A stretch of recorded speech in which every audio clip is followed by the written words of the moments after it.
Back in 1940, America's tank arsenal was almost empty, less than 300 machines that couldn't even dent German steel.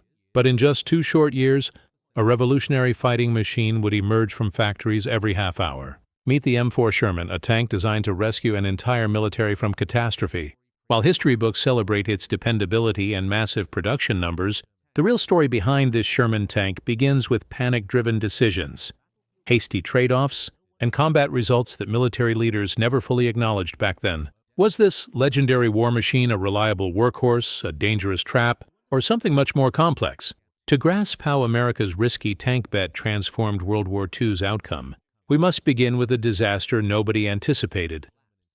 Long before any Sherman ever entered combat, America's armored forces were crumbling.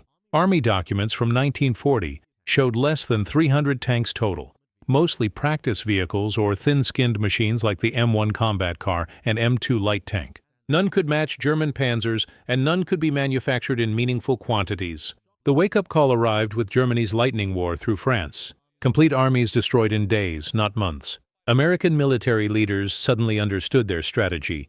Tanks as slow-moving foot soldier support was deadly outdated.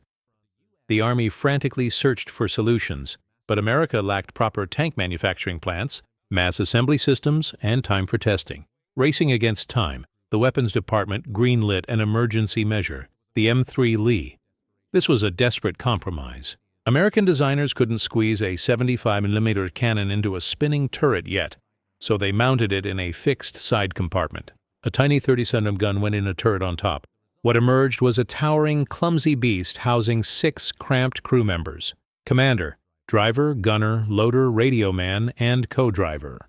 The M3 Lee was hurried through planning and straight into manufacturing. During 1941, Chrysler's brand-new Detroit Arsenal tank facility began producing tanks while construction crews were still installing the roof. By early 1942, Lee tanks shipped directly from production floors to British troops in North Africa. They showed up perfectly timed to replace worn-out Crusaders and Matildas. The Lee's 75mm weapon could finally challenge German defensive positions and older panzers, but its towering shape and restricted gun movement made it an easy target. Tank crews nicknamed it a rolling grave, yet it remained their only choice available. The Lee wasn't the answer. It was emergency medicine to gain precious time while engineers rushed towards something superior. The emergency had backed America into a corner. The following tank design would need to be ready for a conflict America was hardly equipped to handle. American designers faced a critical challenge in 1941: create a fighting machine that could be manufactured quickly, transported globally, and withstand the mobile combat style Germans had perfected. This new tank required speed, dependability, and most critically, easy mass manufacturing using American car-building techniques. Every component from motor to gearbox needed standardization so that a broken Sherman in Tunisia could get fixed using spare parts delivered from Detroit or even a completely different manufacturing plant. This demanded strict size and weight restrictions. Sherman tanks had to squeeze onto regular railroad cars and into tight cargo holds of Liberty ships, no heavier than roughly 33 tons and no bigger than what American lifting equipment and bridge systems could support. Designers kept the body small and suspension tough, borrowing proven pieces wherever they could find them. The crew arrangement of 5 was picked for effectiveness and protection, providing adequate room for commander, gunner, loader, driver, and assistant driver to operate without getting in each other's way. The primary weapon, a 75mm cannon, was chosen because it could mount inside a completely rotating turret, offering crews a huge benefit over the fixed-gun M3 Lee. Early models included a gyro stabilization system, an unusual feature for that era, which allowed Shermans to shoot with decent accuracy while driving, something no other Allied tank could do. Designers also demanded complete part compatibility. A transmission built at Lima Locomotive Works would perfectly match a Sherman constructed at Pressed Steel Car Company. This wasn't just about making things easier, it meant keeping tanks fighting regardless of where they suffered damage. The Army gave final approval to the M4 design in February 1942, and blueprints went immediately to manufacturing facilities. What emerged was a fighting machine built for worldwide conflict realities, durable enough for frontline service, basic enough for assembly lines and light enough to cross European bridges or ride Pacific invasion boats. The Sherman wasn't built to win appearance contests. It was built to win wars by reaching every place it was required, exactly when needed. During October 1942, almost 300 Sherman tanks reached Egypt for the British Eighth Army precisely as the Second Battle of El Alamein was starting. Tank crews discovered themselves confronting Rommel's Afrika Korps under some of the war's most brutal conditions: scorching temperatures, endless sand, and supply chains extending hundreds of miles through empty wasteland. Unlike Crusaders and M3 Grants, which suffered frequent mechanical failures, Shermans rapidly gained recognition for outstanding reliability. Major General Devers, deployed to watch their first battle, noted that British commanders considered it the finest tank on the battlefield. Sherman automotive parts handled desert conditions surprisingly well. Track systems and wheels deteriorated quickly in sand, but engines and transmissions seldom broke down. Workshop teams labored continuously, replacing worn components and installing dust covers, extra storage, and mounting brackets for water and fuel containers. Basic modifications that created significant differences in desert warfare. Most breakdowns could be repaired in hours instead of days. Components from any Sherman matched another, regardless of which American factory produced it. This kept tanks operational even after difficult marches or intense fighting.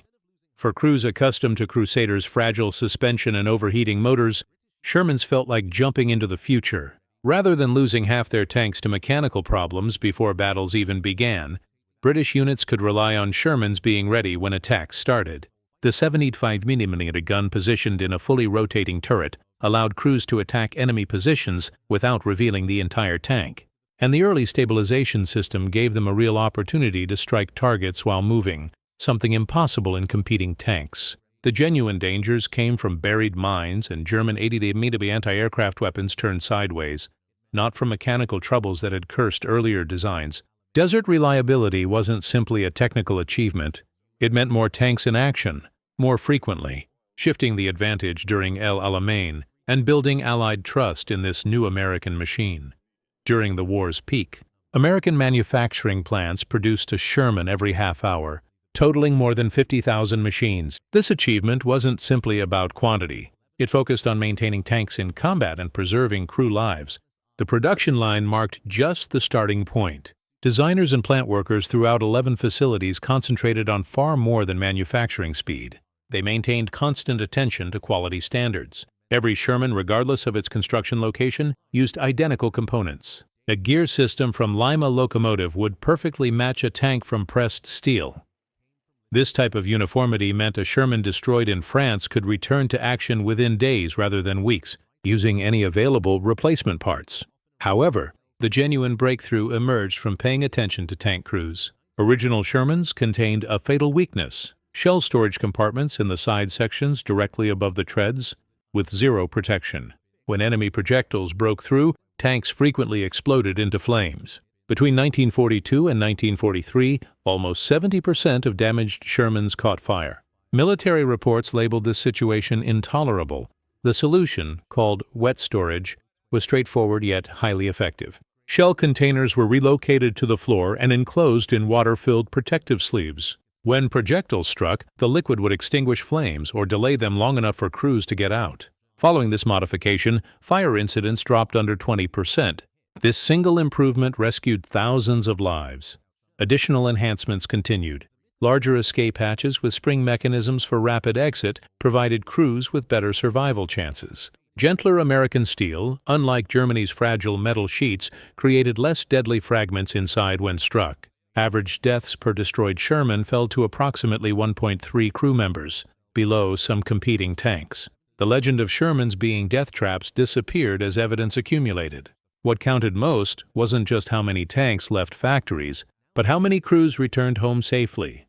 By summer 1944, Sherman crews discovered themselves facing the gun barrels of Panthers and Tigers, machines designed for entirely different warfare. The regular 75mm cannon, previously more than adequate, now barely dented the front protection of a Panther. Even the improved 76mm M1, shooting its finest armor-piercing shells, could only hope to break through Panther's front section at extremely close distance. Against Tiger's 100mm hull, most shots bounced away uselessly unless fired from the side.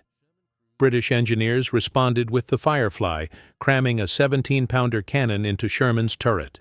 This weapon could slice through Tiger's side or even its gun shield at distances over 1,000 yards, though hitting targets accurately and ammunition supply remained constant concerns. During combat, Sherman crews depended on teamwork, 3 or 4 tanks shooting in quick bursts, up to 20 shells per minute with an experienced loader, targeting the tracks or gun mount, hoping to damage sights or force hatches open.